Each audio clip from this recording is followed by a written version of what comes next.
then they work anyway. This coconut syrup is delicious. It's gonna make beautiful pina colada. Okay, before that we launch the coconut puree, I was going to make pina colada with the syrup, but much more than most of the coconut puree on the market.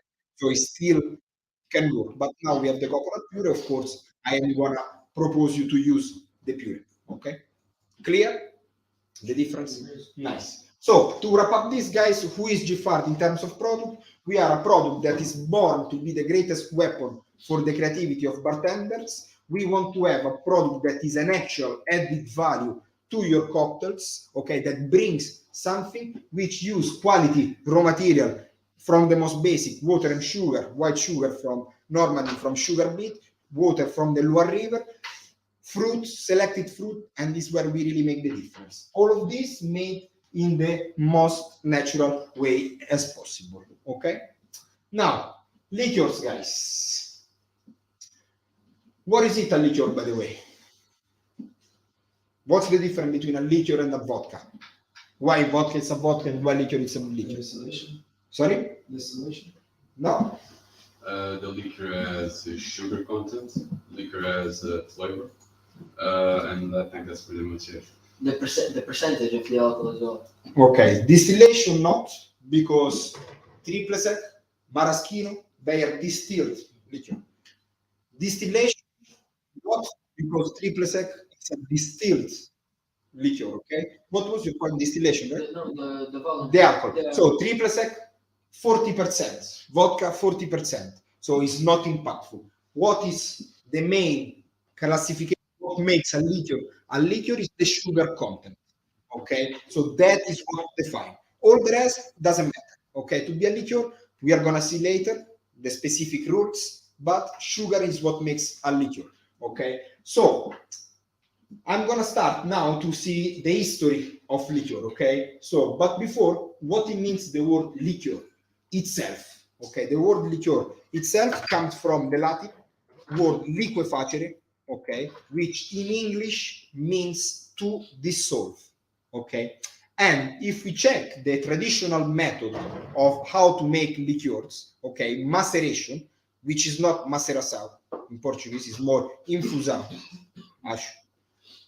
So maceration, what is it? Maceration, it's an infusion. Okay, when you take water and tea, okay, you make your tea, that's an infusion. Okay, if instead of use water, you use an alcoholic solvent, so an alcoholic agent that can extract, that becomes maceration. And traditionally, liqueurs are made by maceration. Okay, so alcohol, fruit, one inside the other, and the alcohol is gonna dissolve the flavor.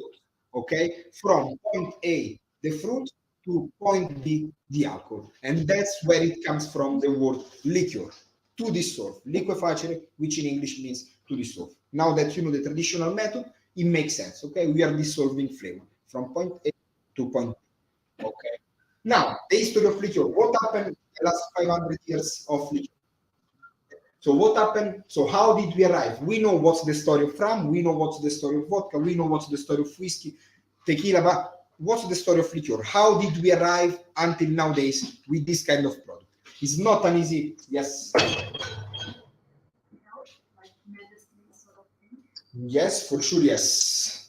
In the world of liqueur, in the last 500 years, there is three things that always play together. First of all, the liqueur always played with medicine, pharmacy, they are very connected with each other, and clergy, okay, monks, okay, monks, pharmacists, and liqueurs, they are all connected. They all played a role to the development of the category. Now, it's not an easy question, and it's not easy to research. If you go on internet, you're gonna find pages and pages about the history of gin, the history of vodka, but about history of liqueur, very difficult, okay? So to make the 5 points, I needed to research a lot and talk to different historians to read the sort of timeline. Okay, of course, take the date just as a reference, not exact moment, but it's gonna help you to understand. Okay, so the most ancient, the most old form of a liqueur, what it would be? It would be around 1500. it would be an elixir, it would be a medical macerated product. Okay, so before, if you had fever, what you do, you would take alcohol, you would take quinine, one inside the other, the quinine heal the fever, heal the malaria, and all these kind of things. So you would extract the properties of quinine and would you drink it as a medicine. Okay, so this kind of product normally were made by the monks. Why by the monks? Because the monks are 500 years ago, guys, the people were ignorant. Imagine how ignorant we are nowadays. Imagine 500 years ago. So like the people didn't know nothing. Okay, they were surviving day by day. They couldn't study. The only one that has got a basic knowledge is the monks. That's why they start to make this medical macerated, this elixir. Okay, but at the same time, in this moment, this medical macerated with herbs, plants, and so on, they are very bitter, guys. They are very difficult to drink. Why? Because in Europe, in this moment, there is no sugar. Okay, sounds strange, but sugar it's a recent thing. Okay, so there is no sugar, so this kind of product are very bitter. Normally, these medical macerated are made by the monks. Okay, because they are the only one that knows, and because they know how to distill.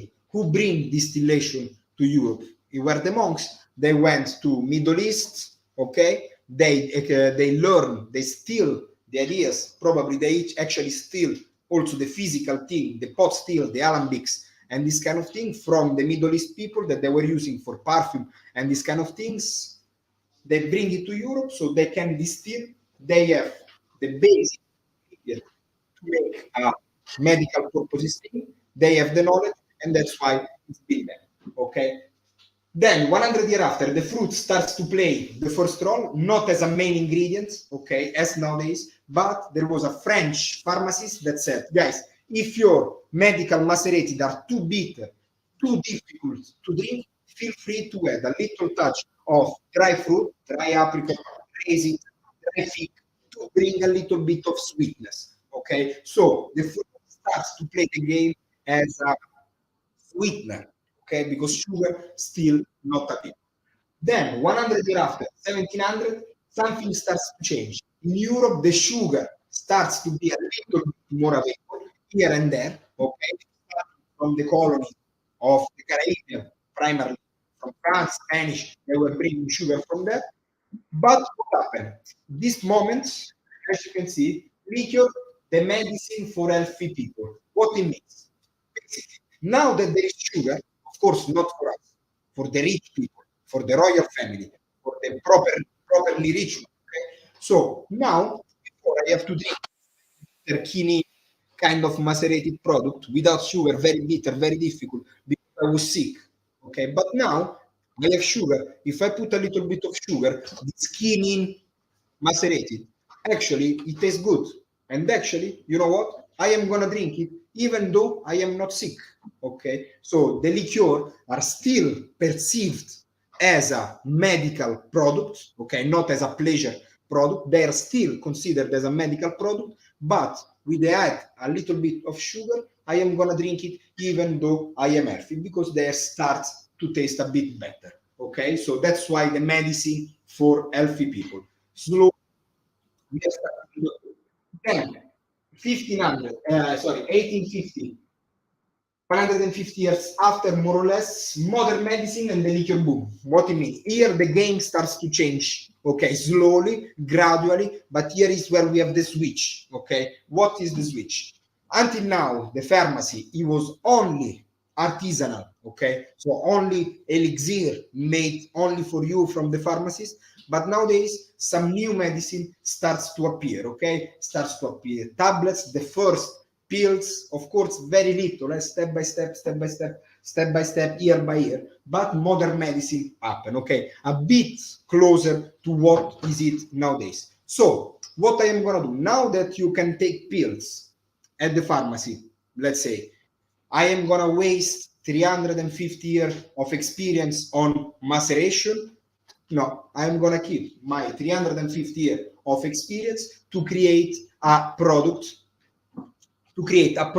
that is made only for pleasure purposes, okay? And this is the point where the start to explode.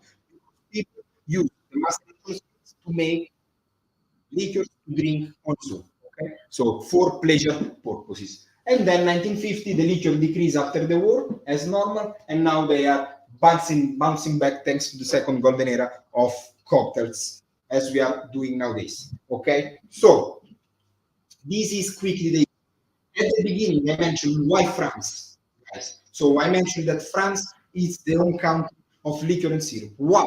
Must be some reason. How many syrup brand do you know? Giffard, Monet, 1883, many others, all from France. Liquor, how many do you know? Giffard, Briotet, Merlet, Léger Lagoutte, and many others, all from France. Cointreau, Dom Benedictine, Grand Marnier, all from France. So must be a reason why it's France. And this is a partial answer to this question. First of all, knowledge. As we said before, there is monks. A lot of Christians, there is monks. The monks knows how to distill and knows how to make medicine. So knowledge. France has got knowledge. Okay. Then powerful courts and royal family. Translated money. Okay, France has got royal families, and the French royal families are the first royal families to introduce alcoholic consumption inside their courts. They were the first to drink alcohol. So you have someone who pays for the development of the industry, that finance in a way or another. Okay, so money. Access to sugar, first from the Caribbean. Okay, the Caribbean, they were importing white sugar cane or sugar cane in general from the Caribbean, but in the 1792, there was a German chemist called Andres Magrath. Okay, he said, guys, here there is a sugar beet. This is a beet. Let's say uma beterraba. And inside there is sugar. And a smart guy called Napoleon Bonaparte, what he did, say, okay, in all my territory, I want a big expansion of white sugar beets. Okay, and that's why France still nowadays is the biggest white sugar producer after France and USA. After Russia and USA. Why Russia and USA are bigger than France in terms of production? Because they are much bigger. Okay, if you put in ratio the surface and the quantity produced, you are gonna see that France is the #1 country in the world. Okay, so they have access to sugar. As for the same reason as above, they have access to alcohol. They have distillation knowledge. Without alcohol, they cannot macerate. And to finish, access to fruit. Why not UK? Because UK was a frozen island. Okay, there is no biodiversity. There was no fruit. Okay, so in France, they have the luck to have many different kinds of fruit. So they can start to take fruit and make their own products. Guys, I am gonna go very quick here because as I said before, liquor, guys, are as important as any other spirit in your bar, in your speed rail, in your cocktail. Okay, liquor are at the base of our world. Without liquor, all this classic cocktail wouldn't exist, and without this classic cocktail, we wouldn't be here today doing what we do.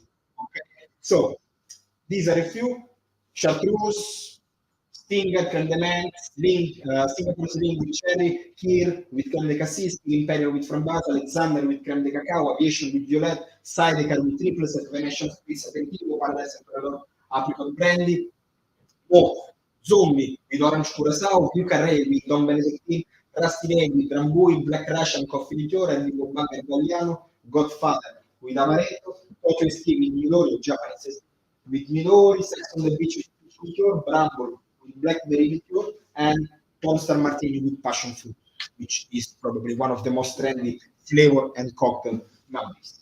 Okay, what is a liqueur? As we said before, guys, the rules of the liqueur is based on the sugar content. So to be called a liqueur, you need to have an extraction, traditional method, or modern, traditional, real fruits, alcohol, time, and so on, modern aromas, and that's it. So plant seeds or spice plus alcohol plus sugar. The minimum requirement are at least 100 grams of sugar per liter for a liqueur, okay, and at least 15% ABV. Less than that, it's not gonna be classified as a liqueur. Upper, it's not classified as a liqueur. Okay, 11%, it's not enough. Okay, it's gonna be called aperitif, it's gonna be called whatever you want, but doesn't belong to the category of liqueur.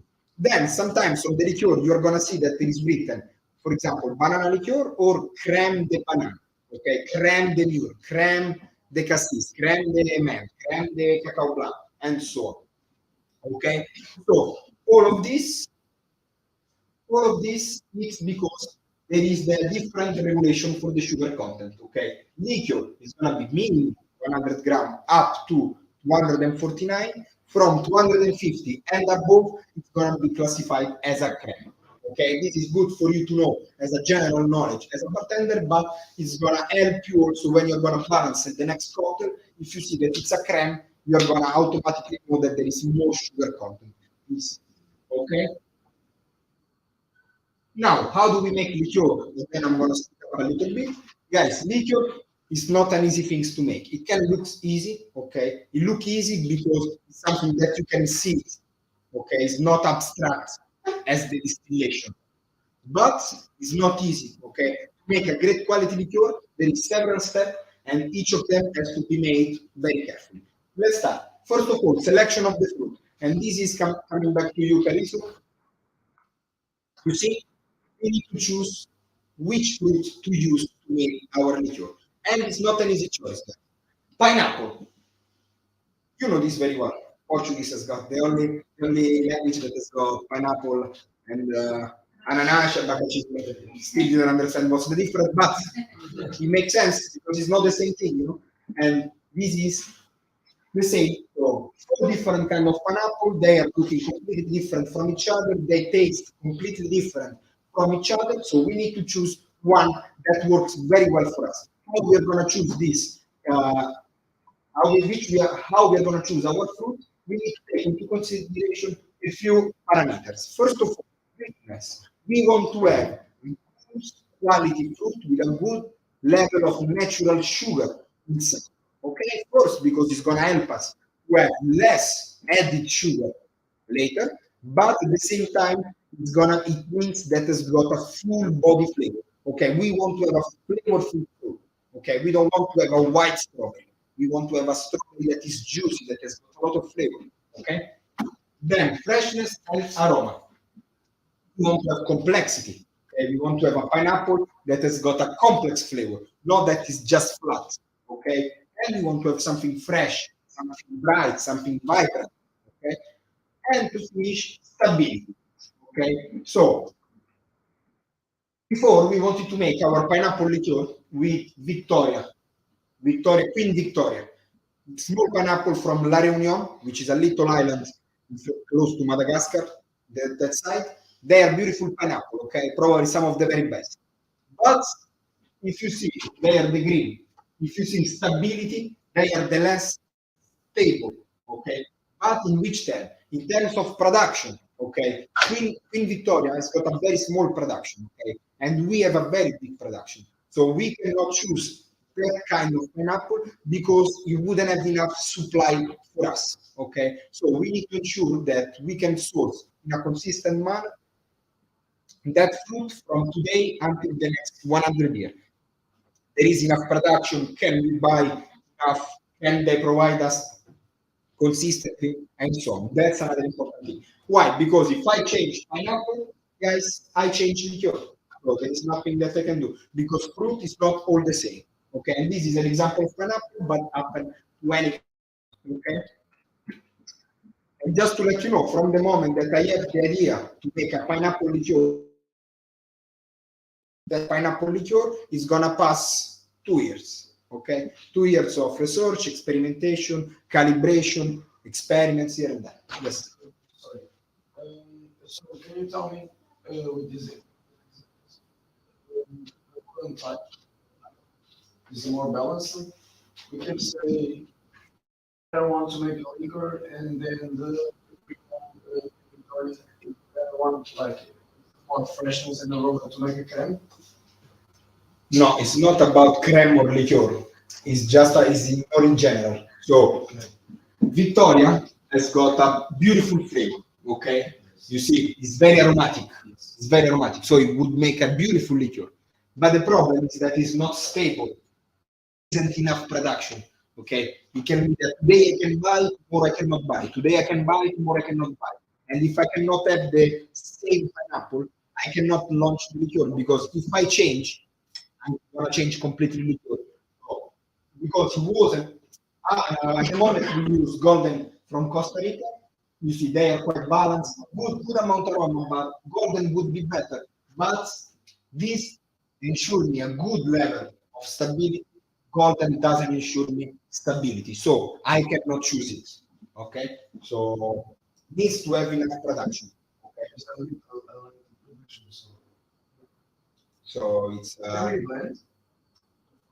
it could be blend, but in our case we have pineapple, which is from the premium range, and premium range we select specific origin or specific variety, so 100% Madagascar vanilla, 100% Caribbean pineapple from Costa Rica, blah, blah, blah. So in that case we could not blend.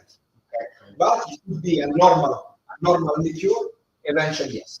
For example, we have creme de cassis from the classic range, which is a blend of two or three different kind of cassis. Then we have the premium cassis, Marden Bourgogne, which is 100% that variety. So in our case, we couldn't blend because we have pineapple only on the premium range. Okay.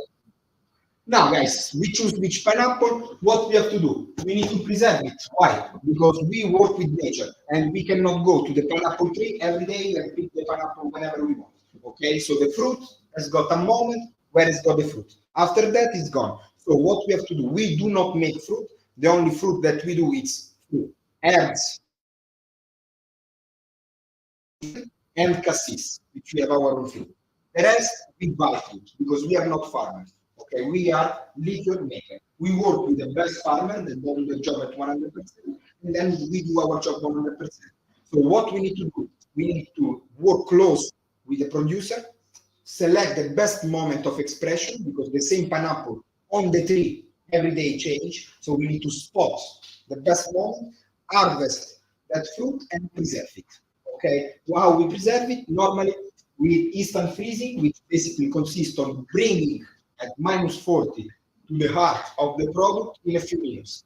Okay, so very quick freezing. We are going to preserve the integrity of the fruit 100%.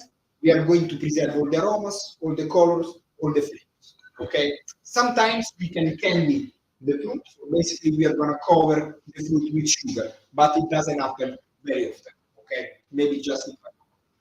Once we have the best pineapple, once we present it, and now it's time to make a pineapple liqueur, for example, what I have to do? We need to choose which components, okay? Because each fruit has got flavor in a different part. For example, where is the flavor of lemon?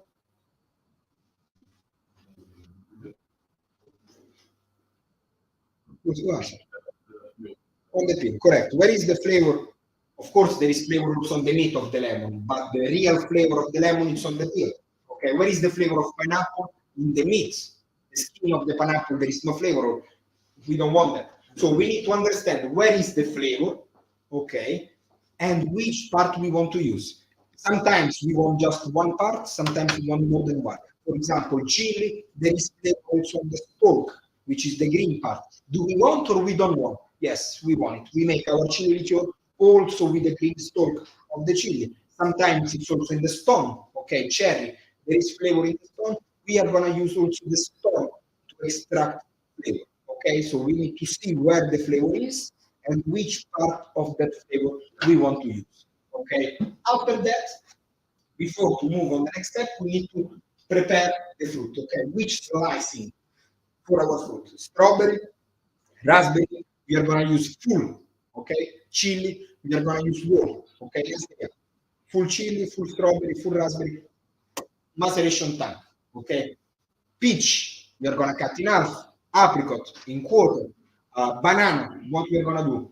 Banana is extremely dense. So what we're going to do is to make a puree first. Cassis has got a very thick skin. What we have to do is to crush it a little bit before. So each fruit has got a different preparation before to be macerated, before to go inside the infusion. Okay? Now, all clear so far? Yes. Next step, maceration, flavor extraction. Yes, this is the most impactful step on the liquor making. Okay, this is what is going to make the biggest difference on the final product. This is the signature of each brand. Better you do this job, and better it's going to be your liquor. Better you can extract flavor, better taste is going to have your liquor. Okay, first of all, guys, time makes the difference. This ingredient is often forgot. Okay, it's a silent ingredient. It's a not material ingredient, but this ingredient makes a huge difference. Good time, good things takes time. Okay, at the same time, time is money. So faster I can produce, more money I can make. But at Giffard, we prefer to produce a bit less and ensure that each thing is properly done. Okay, but we are going to discover this in the next slide. For the moment, on the flavor extraction during the maceration, I have to keep into consideration two main parameters. Okay, first of all, ABV. Each fruit is going to be macerated at different ABV. Okay, not all the fruit is going to have the same. For example, lemon or a limoncello, I am going to put the alcohol at 90%, more or less. Okay, 90% ABV. Why? Because it has to be powerful. Needs to have strength to penetrate the thick skin of the lemon, but once it's inside, because it's full of essential oil, it's going to extract very quick. So high ABV for a short amount of time, 24 hours. Okay.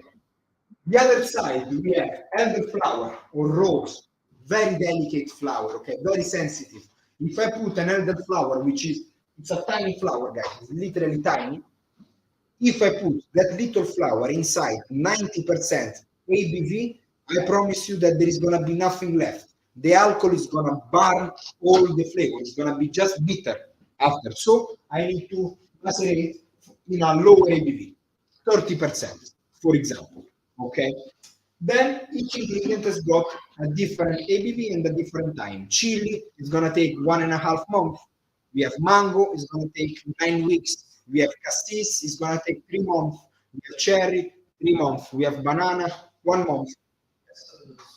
Can we say the acidity can make difference each time? Yes. If you have It could. orange, It could. Yeah. You can put it in the table.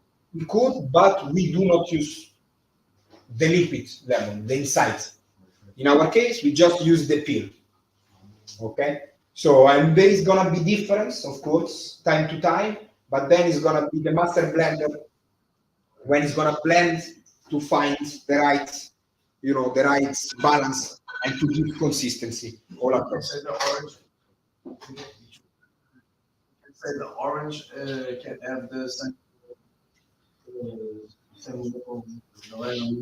I would say yes. I would say yes. All the citrus, Almost the same. yeah, all the citrus is gonna have an high ABV for a medium short amount of time. Okay, then it depends because sometimes you have to go, you have to infuse slower, so you need more time because if not, you are gonna extract only one part and you are not making chili. I need to macerate the chili for 1.5 months. And last time someone asked me, why don't you cut?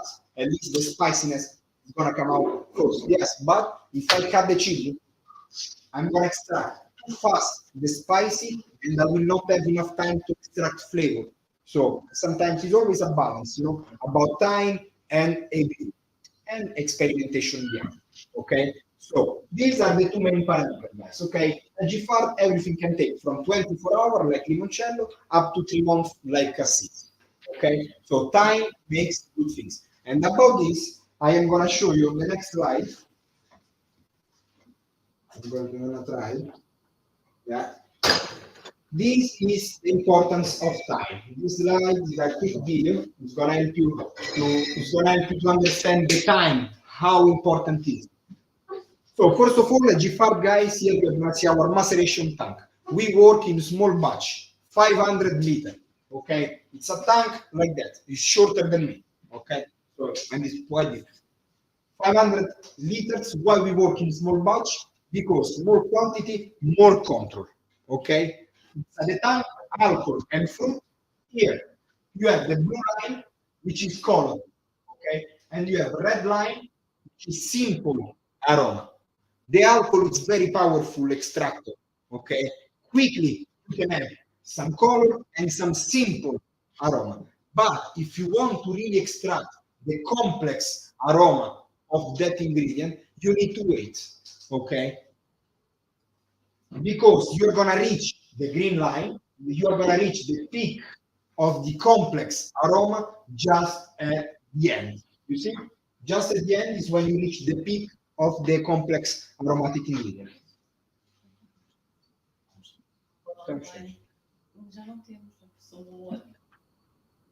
Ok, 10 minuti. Okay, so guys, let me put it again. I cannot. Okay. Anyway, there was a little. You understood that the peak of the complex aroma is just at the end. After that, what we are gonna do? We are gonna open the tank. We are gonna drain the liquid. Okay. After that, we are gonna open it properly and pull out all the fruit, and we are gonna go through the pressing. Okay. We have to squeeze because the fruit is full of flavor, juice, aroma, and so on. Okay. And the pressing, it can look like easy. Guys, I can tell you that it takes up to 24 hours just to press the fruit, okay? Because we need to be delicate, respectful, and take care, okay? If not, we are going to extract tannins, we are going to extract bitter flavors, and so on. After that, guys, we do not have a liquor yet because we have just alcohol and fruit and flavor, okay? Why is not a liqueur? Because there isn't sugar inside. So in the blending is the moment that actually becomes a liqueur, because to the infusion, to the maceration, to the alcohol with flavor, call it as you wish, we need to add sugar. What we're going to do is to add sugar beet, okay? Syrup. We are going to make a liquid sugar to help the homogenation, okay? Like to make the blending easier. After that, we can add other aromatic ingredients. Okay, sometimes we are going to add a touch of spice, sometimes old spirit like Banana do Brazil, or our chili liqueur has got a touch of agricole rum. Banana do Brazil has got a touch of cognac, little touch, okay? Doesn't feel it. The alcohol base, by the way, guys, it's always neutral alcohol coming from sugar beet, okay? Why? Because it's got no flavor. We want to valorize the fruit as much as possible. Sometimes, like apricot de Roussillon, which is an apricot liqueur from the premium range, we are going to add some fresh juice just to boost the juicy flavor. And filtration, Filtration, what we are going to do, we want to filter our liqueur, we want to have a clear liqueur without sediments, and we are going to filter that through cellulose sheet, okay? A series of cellulose sheet that a pump is going to pump through the sheet all this liquid, and this is how we are going to keep the sediments and be gentle, okay? Because filtration, if we filter too aggressive, we are going to remove sediments and we are going to remove flavor as well. So we need to be always gentle, okay? After that, we are going to rest the liquids, okay? We are going to let the liquid rest and relax, homogenize all the molecules, relax a little bit. We are going to do this for a couple of minutes. After, we are going to do the final tasting to see if it's great. If it's great, we're going to move on the last step, so bottling, and we're going to send it all around the world. Guys, very quickly, and I finish here. We are going to try the last liqueur. Then, if you want, you can come here and try more. So I just put 2 samples, but if you want, we can come here and try more. So now we know classic range. These are all the Giffard liqueur. Next time we are going to talk about syrup. Okay? Classic liqueur and crème de fruit. Same packaging, same product. What's the difference? That's it. So now we know what's the difference between the two. Why some it's a liqueur and why some it's a crème de fruit? Because some ingredients express better with more fruit, some ingredients express better with with more sugar, and some ingredients express better with less sugar. And accordingly, they're going to be positioned. Then we have the premium range. These guys over here. What are the premium range? What are the premium range? On the premium range, we are going to have an extra focus on the origin of the fruit or herbs, or the variety of the fruit or herbs. Okay, as we were saying before, Madagascar vanilla, limon d'Espelette, apricot du Roussillon, ginger of the Indies, banana du Brazil, Caribbean pineapple. Okay, in that case, we are going to select a specific origin or a specific variety. Okay, yes. No. Our triple sec, we have the premium triple sec, okay, which is called triple sec. It's called Curacao triple sec. Okay. One from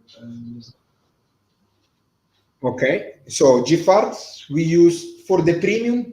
What's the difference between a Curacao and a origin traditional? A Curacao and a triple sec. The difference is that Curacao use Curacao orange.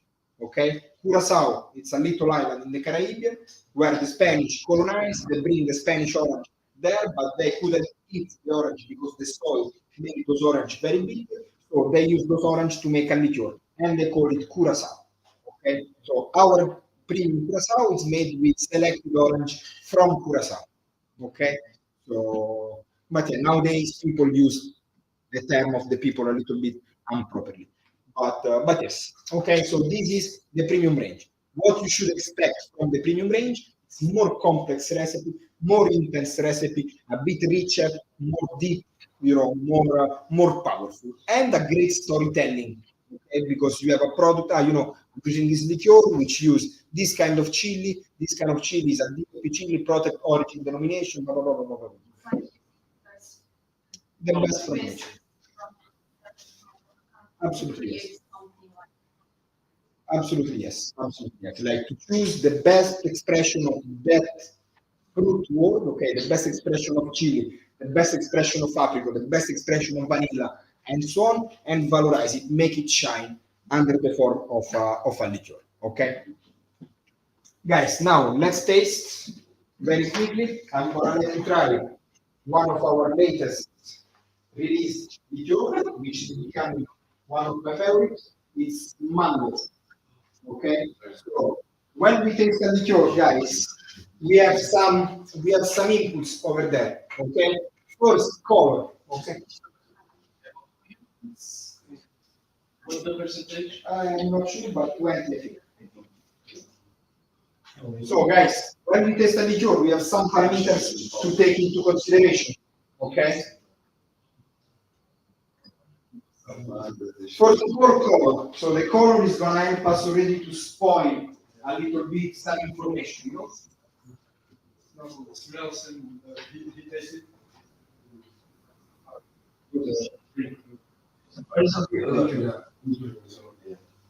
I don't know if it's a compliment.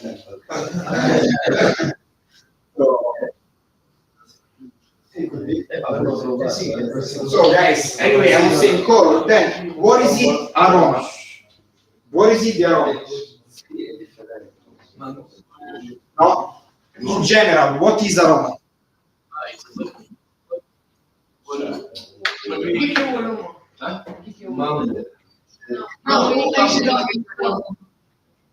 In general, okay, aroma. When we smell. That's it. That's very correct. Because people often confuse aroma with a sense of smell. Okay, smell is smell. Taste is taste. Aroma is the connection between the two. Okay. Then, when you taste a liqueur, you're going to evaluate the sweetness. Okay. Important, but not the sweetness itself.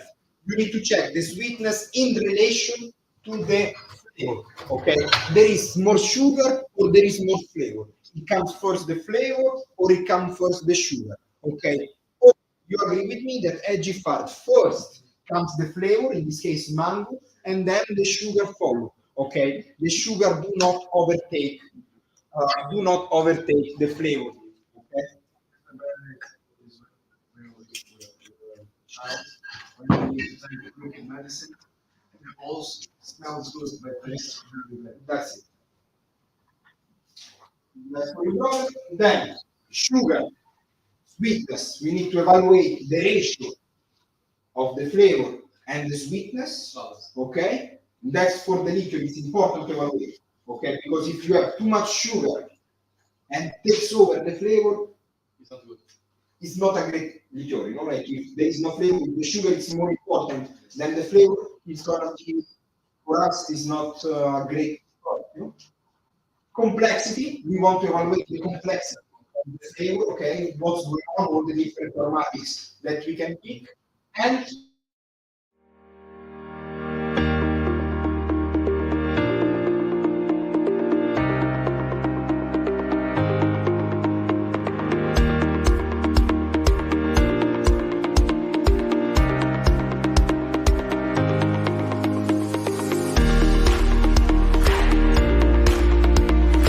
marcou muita coisa, os formadores, os colegas, a forma de trabalhar. A quantidade de informação que conseguiram passar praticamente num mês, ou menos de um mês. Para quem ama e gosta de bar, dá para chegar a todos os pontos, desde de um destilado a um fermentado, conseguimos absorver uma quantidade enorme de conteúdo.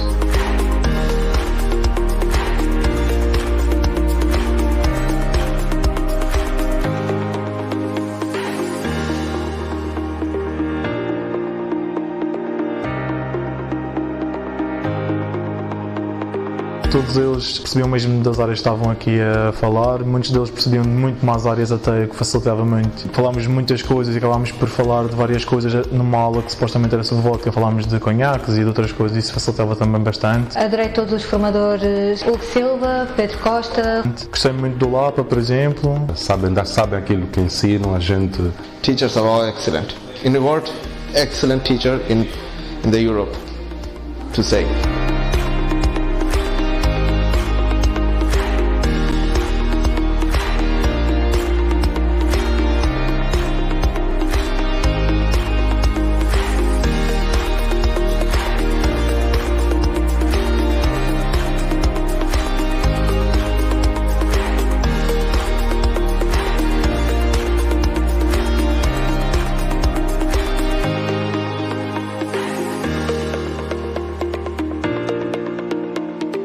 Já recomendei bastante, tanto através das redes sociais, como através de boca a boca, para amigos e de amigos para outros amigos, e recomendo a 100%. Recomendaria. E já recomendei a muitos colegas meus também que têm uma paixão pela área. A toda a gente que quer ingressar nesta área de bar e que não tenha conhecimentos, acho que este curso é uma mais-valia.